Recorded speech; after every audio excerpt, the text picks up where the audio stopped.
un honor para mí estar aquí y bueno, espero superar, espero llenar las expectativas y alcanzar el nivel pues, que todos esperan. El miedo como forma de legitimación de los nobles mexicas. Vamos a ver que no voy a hablar de una forma directa de la guerra o de una forma directa de la guerra, sino de algún aspecto que es más bien inmaterial, que es el caso del miedo. A lo largo de la historia, distintas culturas han utilizado el miedo como una forma de control sobre otros grupos. Utilizando los miedos colectivos, las élites realizaron negociaciones para obtener derecho a ejercer el poder y con ello obtener obediencia de los grupos subalternos. El miedo era canalizado tanto a aspectos materiales como inmateriales. Los temores más utilizados son el otro, los seres sobrenaturales, los dioses y el fin de la humanidad. El miedo se relacionaba con la inseguridad, la incertidumbre, y el temor a lo desconocido, aquello que no puede controlarse ni entenderse. Por ello, mientras existiera un equilibrio en la vida cotidiana y una normalidad dentro de la rutina diaria, había una enorme seguridad en el ser humano. Cuando la normalidad se quebrantaba, el miedo irrumpía en la comunidad y generaba diversas reacciones cuya finalidad era buscar el regreso de la tranquilidad. Con relación a esto, Pilar Monsalvo señala: una vez interiorizadas las normas y creencias de una religión o de un determinado orden político y social, los individuos adquieren cierto grado de seguridad, compatible con el miedo a perderla tan pronto como ellos mismos o alguien cercano se desvíe de las normas. Fin de la cita. En el caso del México prehispánico, cuando surgían elementos de inestabilidad política, ecológica y espiritual, se creía que eran los dioses castigando a los seres humanos. La realización de los rituales propiciatorios, los sacrificios humanos o los castigos a quien alteraba el equilibrio natural, dirigidos por la élite del poder, por supuesto, traían consigo la restauración del orden y la paz social. Los nobles se mostraban como aquellos que tenían una capacidad de negociar con los dioses e influir su voluntad con el fin de proteger o eliminar a algún grupo social. Es necesario remarcar el carácter colectivo del castigo ante una transgresión, pues el hecho de que un solo sujeto rompiera el orden equivaldría a un castigo a la comunidad entera. El miedo también reflejaba la superioridad de los nobles. Al tener la capacidad de controlar sus instintos naturales, los nobles se proyectaban como los únicos que tenían el valor necesario para proteger al grupo dominado y, sobre todo, con su entrega a la batalla, los Pipiltin mostraban su confianza en los dioses Huitzilopochtli y Tezcatlipoca. Este control sobre el temor era un elemento distintivo de los nobles que colaboraba a legitimar su poder, debido a que el peligro es la proximidad a lo temible, el control del peligro o la capacidad de medir los riesgos en cualquier situación son cualidades que consolidan las posiciones de dominio. En relación a los temores, los informantes de Sahagún recopilaron relatos sobre apariciones sobrenaturales. Retomaré las denominadas ilusiones de Tezcatlipoca para ejemplificar la forma en que el miedo remarcaba el prototipo de noble. Una de las apariciones era denominada Yohualtepostli, hacha nocturna. Tomaba forma de un hombre, posiblemente un sacrificado, ya que se encontraba decapitado y con el pecho abierto, que hacía ruidos parecidos al corte de la leña, y se dice que, cito, y aquel a quien había aparecido esta fantasma, ora fuese algún soldado valiente o algún sátrapa del templo animoso, en haciéndola y conociéndola para abertura del pecho, víala el corazón y hacía de él, como que se arrancaba tirando. Estando en esto, demandaba a la fantasma que le hiciese alguna merced, o le pedía alguna riqueza, o le pedía esfuerzo o valentía para cautivar en la guerra a muchos. Y a algunos dábalos esto que le pedían, y a otros no les daba lo que pedían, sino el contrario, que era pobreza y miseria y malaventura. Y si aquel que oía estos golpes nocturnos era un hombre de poco ánimo y cobarde, ni la perseguía ni iba tras ella, sino temblaba de temor y cortábase de miedo. Echábase a gatas porque ni podía correr ni andar. No pensaba otra cosa más que alguna desgracia le había de venir por razón del mal agüero que había oído. Otro de los relatos recopilados por Sahagún se refiere al Tlacanexquimili, aparición fantasmal que no tenía pies ni cabeza. Dicho ser anunciaba la muerte en guerra o alguna enfermedad a quien lo veía. Y cuando estas fantasmas se aparecían a alguna gente baja o medrosa, arrancaban a huir y perdían el espíritu de tal manera de aquel miedo que morían en breve o les acontecía algún desastre.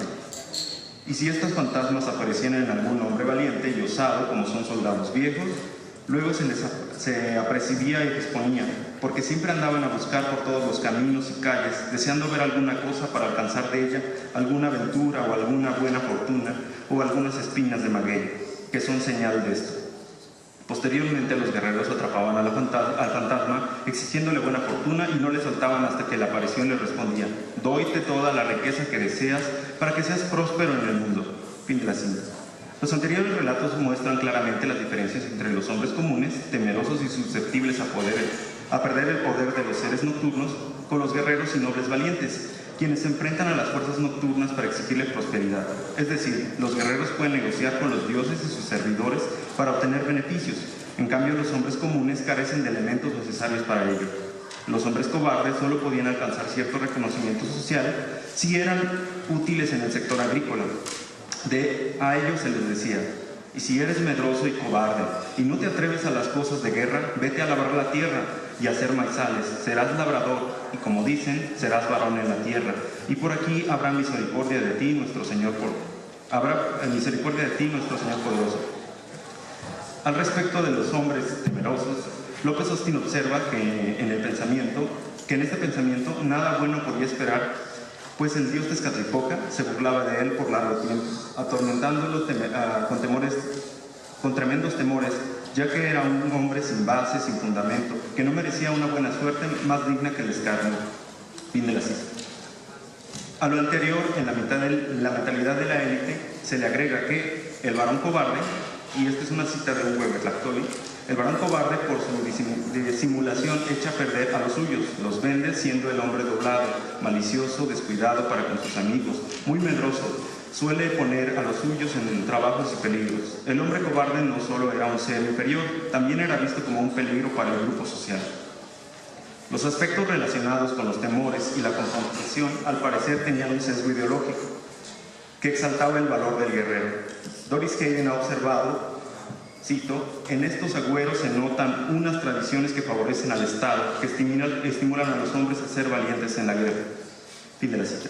Es decir, a pesar de que en la mentalidad de los nobles existía un enorme ímpetu guerrero, ello no siempre era compartido por los Masehualti, que participaban en la guerra. Los mexicas distinguían entre los militares ennoblecidos por su valentía en guerra y los guerreros plebeyos que temerosos participaban en las batallas.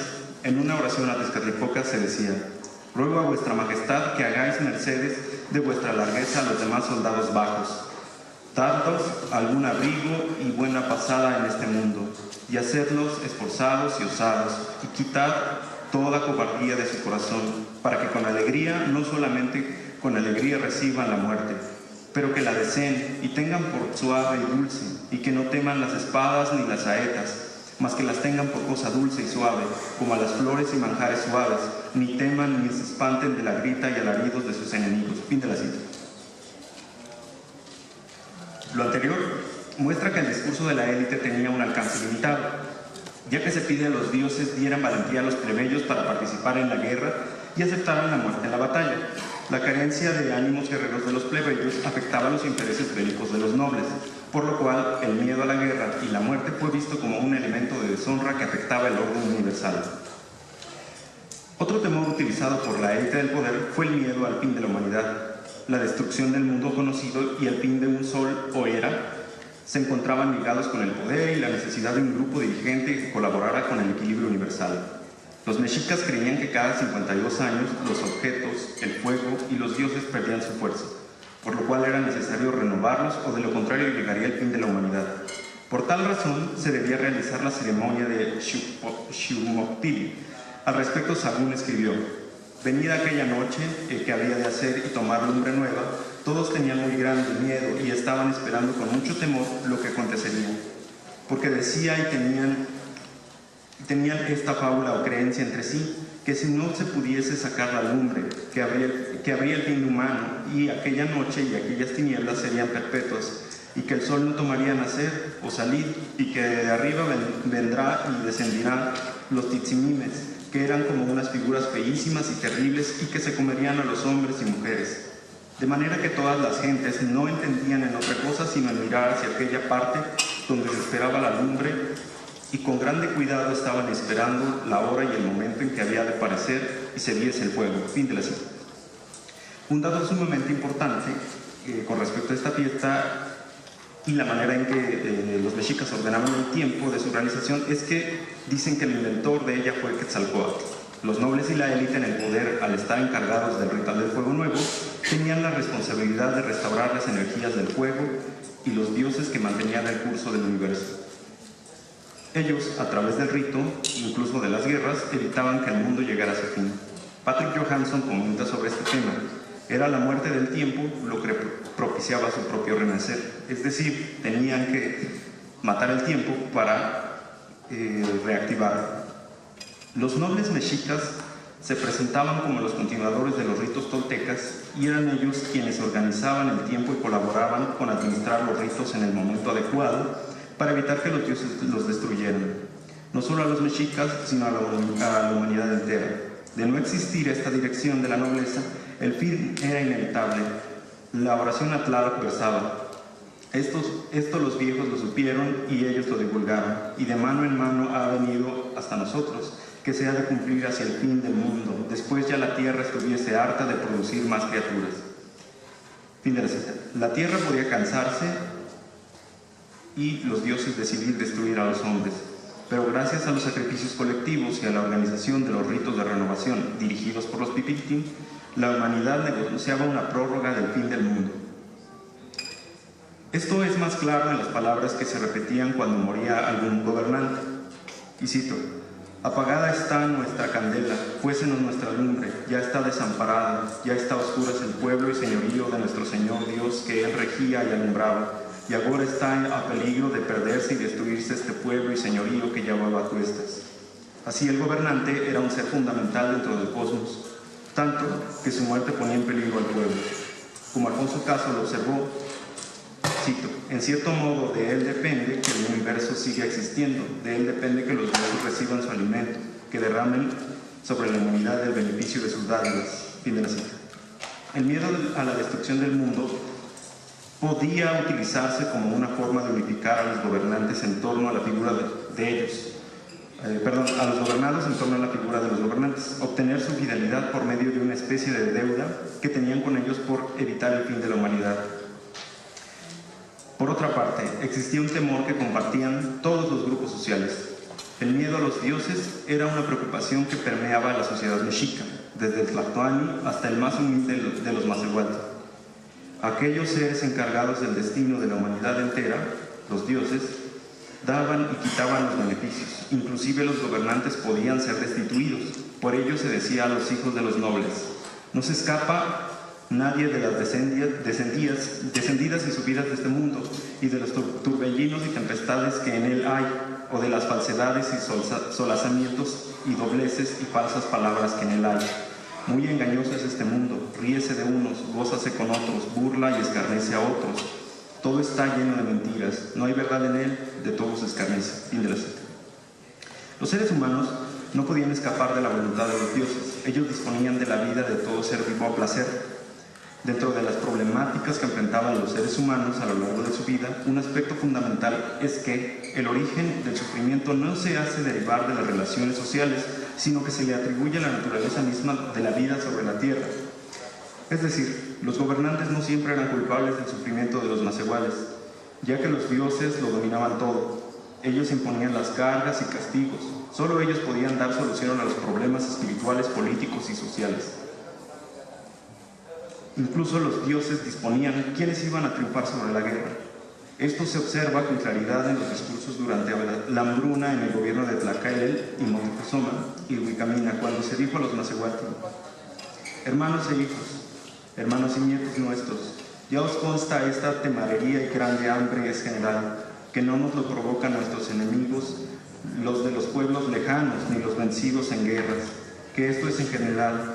No hay de quién quejarnos, que es el cielo y la tierra, los aires, mares, montes, cuevas, venido y mandato de los que rigen el cielo y las noches. Así con esto consolaos y conformaos con ellos. Fin de la cita. Debido a que los dioses eran mucho más poderosos que cualquier gobernante, era necesario orar a Tezcatlipoca para que interviniera a favor de los gobernados, si se quería quitar algún mal funcionario. Y cito la oración: ciertamente deshonra y afrenta la dignidad y trono que tiene, que es cosa vuestra y debía ser muy honrada y reverenciada, porque de ella depende la justicia y rectitud de la judicatura que tenéis para el sustento y buen regimiento de vuestro pueblo.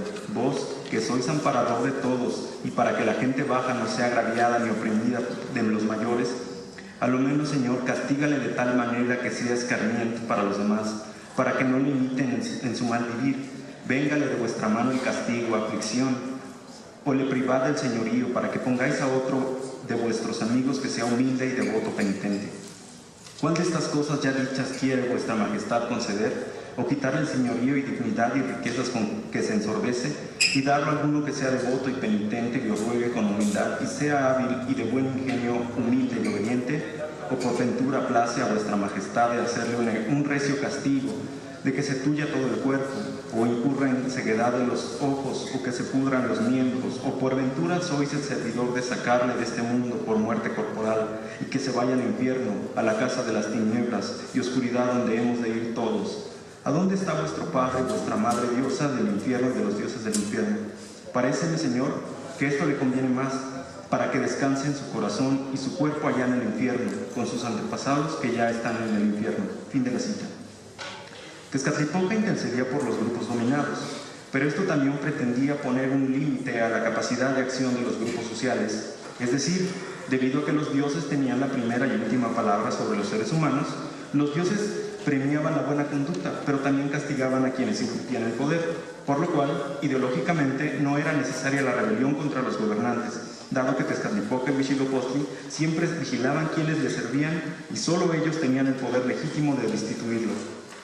Incluso los dioses podían propiciar la caída de reinos enteros. Tal fue el caso de Tezcatlipoca cuando orilló a Quetzalcóatl a la transgresión.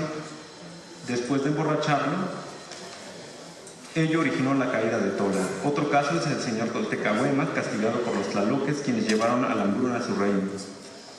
Irrumpir con su deber de gobernantes, era algo sumamente reprobable, ya que con la vida ritualizada que los nobles llevaban, mantenían el orden del universo y mediante los ritos propiciatorios alimentaban al sol, deidad que mantenía apaciguadas las fuerzas oscuras y evitaba la destrucción del mundo. Por otra parte, la fuente fundamental del origen del poder del Tlatoani era el teotí, lo cual es actuar como Dios, o sea, es el hacer divino, y su poder de ningún modo podía ser considerado humano. Era el Dios mismo quien, a través suyo, se manifestaba.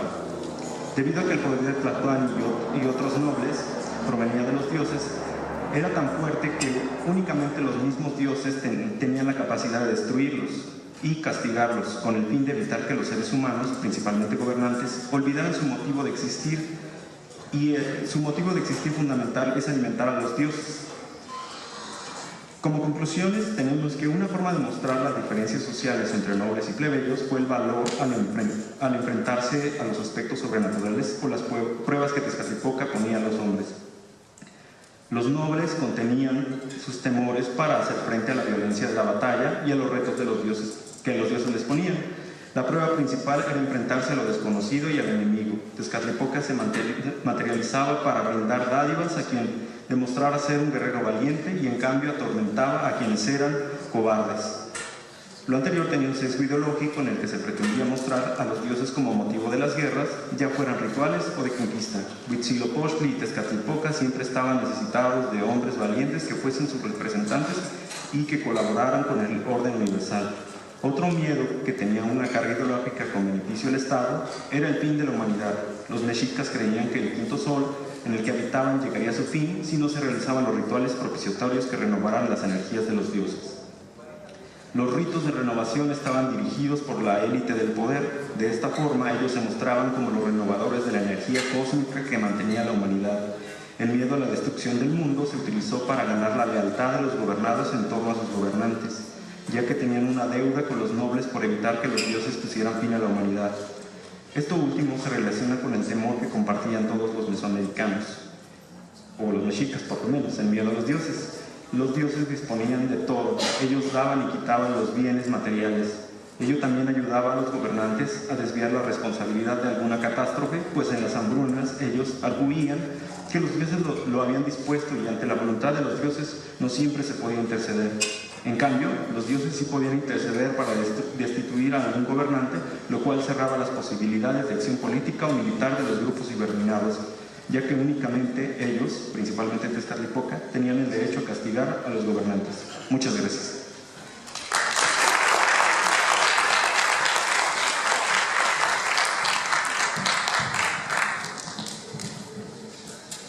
Agradecemos la participación de Pablo Hernández Aparicio con Ilusiones de Tezcatlipoca, el fin del hombre y la voluntad de los dioses. Pasamos entonces a la siguiente parte, que es la ronda de preguntas. ¿Quién es el valiente? La Cachihuehuisli de nuevo. A la una, a las dos. ¿Ninguno?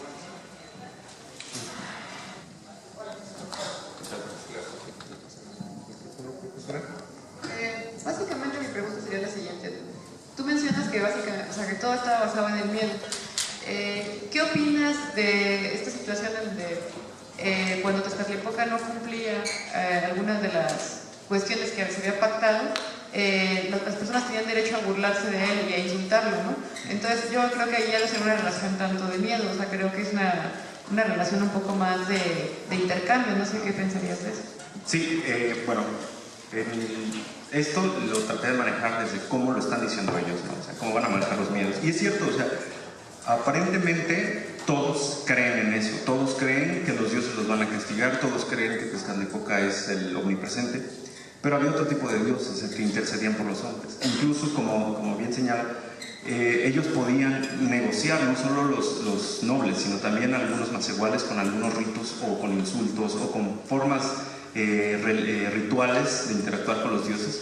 Pueden equipararse, ponerse de igual a igual con los dioses y exigirles algunas cosas, ¿no? Entonces, esta es la forma en que el Estado trató de manejar los miedos y demostrarse como ellos los únicos que podían controlar esas fuerzas sobrenaturales, ¿no? Pero había otros, como lo son los especialistas en la magia, los brujos, por así llamarle, y los curanderos. ¿Alguien más?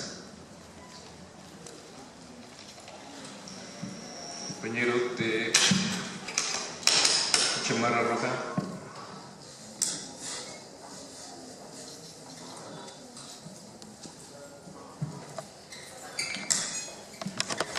Bueno, si bien mencionas de que la intercepción de los dioses era lo único que podía remover el cargo a un noble o a un funcionario público de traer el Temexica, ¿crees que en el debatido caso de cuando se le quita por parte de los mexicas el poder a Moctezuma II, cuando los españoles en 1519, fue que se...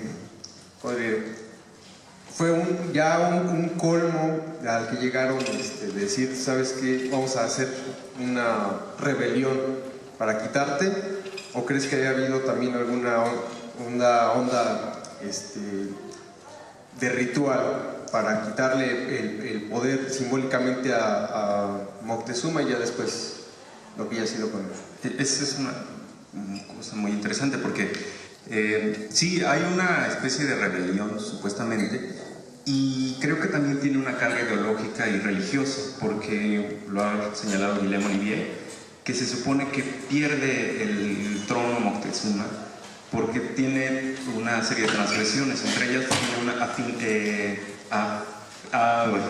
feminización. Se afemina y él empieza a ser cobarde, y como empieza a ser cobarde ya no es representante de los dioses, porque los dioses son valientes, son guerreros, son fuertes.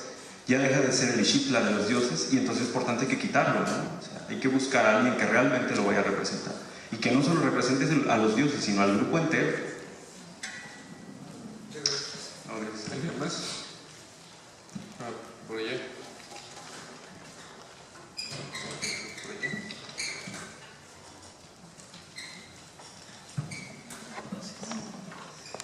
Buenas tardes. Buenas tardes.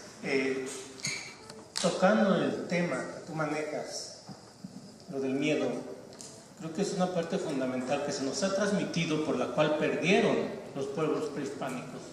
Las visiones, sí. que tenía Moctezuma y sus sacerdotes, pero yo me pregunto algo. Igual esto se puede aplicar en esa visión guerrera y canibalesca que nos han transmitido los pueblos prehispánicos. ¿Hasta dónde se puede creer esto si las versiones que tenemos en la actualidad, pues como se dice comúnmente, ¿no? La historia la escriben los vencedores? Los monjes o evangelizadores, que fueron los que tuvieron acceso a la forma de pensar de los pueblos prehispánicos, ¿sí? Ellos recopilaron cierta información y ellos posteriormente la transmitieron. Yo le pregunto a usted, ¿hasta dónde realmente eso que nos muestran de que fue por miedo y no por superioridad que perdieron, de que los prehispánicos, los pueblos prehispánicos eran unos guerreros atroces? Yo creo que se quedan chicos con los españoles de la historia de españoles que llegó en ese tiempo, y de ese canibalismo que se ha difundido, ¿no? A través de varios escritores. ¿Hasta dónde se puede creer esas versiones? Gracias. Pues en ese sentido, yo creo que todo discurso está cargado de un elemento ideológico, ¿no? Como lo vemos en este caso, que ellos tratan de impregnarles la ideología militar. En el caso de algunos discursos, algunas narraciones que se hacen conforme a los temores que tuvo Moctezuma, pues lo han señalado varios investigadores, pues realmente parece que fue inventado, ¿no? Que se inventa con el fin de decir, pues sí, los sometimos, pero no había otra forma, o teníamos que someterlos porque ya estaba echada la suerte, ¿no? Los dioses ya lo habían dispuesto. Sin embargo, eso en la realidad creo que queda muy distante, ¿no? Porque los indígenas siguieron resistiendo hasta muy entrada la conquista. Y si siguieron resistiendo fue porque no tenían temor y porque querían volver a enfrentarse, porque ellos querían tener alguna negociación con los españoles. Y si llegó a haber temores en algunos casos y no en todos. Y no explica todo el miedo, porque el miedo ¿a quién? ¿No? O sea, realmente ellos pudieron haber tenido el miedo a las enfermedades, el miedo a los dioses, el miedo al extranjero. Sí, pero no lo explica todo, porque después del miedo hay una capacidad de reacción de todos los seres humanos, ¿no? El instinto de supervivencia que es enfrentarse. Y es que hay una realidad que sin haber vivido en ese tiempo, sí podemos nosotros manifestar de que ese mundo que vivían los pueblos prehispánicos era muy, muy superior al mundo que nos trajeron los europeos y al que tenemos actualmente. Porque todavía tenemos gente en la sierra, gente en el interior del país que vive con costumbres indígenas, ¿sí? En donde una de las formas que ellos manifiestan la superioridad es en la salud, en las costumbres y en la moral. Entonces yo creo que todos esos libros que se han escrito sobre la visión que supuestamente debemos de tener de nuestros antepasados, pues dejan mucho que dudar, ¿no? Desafortunadamente no tenemos los medios para investigar a fondo y poder sacar la verdadera verdad. Sí, y además hay que tomar en cuenta una cosa. Uno, contextualizar a las culturas, y no es que una sea superior a la otra, sino simplemente todas tienen una adaptación a su contexto histórico, a su contexto geográfico, a su contexto social, y que las crónicas vienen mediadas por dos partes, ¿no? Una es el discurso de las élites prehispánicas, las élites mexicas, y después el discurso de los evangelizadores. Entonces sí es complicado acercarse un poco, pero sí podemos entender hasta cierto punto qué es lo que estaban pensando, ¿no? O qué querían hacer. Y así como va a encontrar algunos discursos en el que se dice que fue un cobarde a Moctezuma, también va a haber otros donde lo van a enaltecer y decir que él brindó la vida por su pueblo, ¿no? Gracias. Gracias. ¿Nadie más? Bueno, con esto seguimos. Agradecemos su participación, Pablo Hernández Aparicio. Un aplauso, por favor. Muchísimas gracias.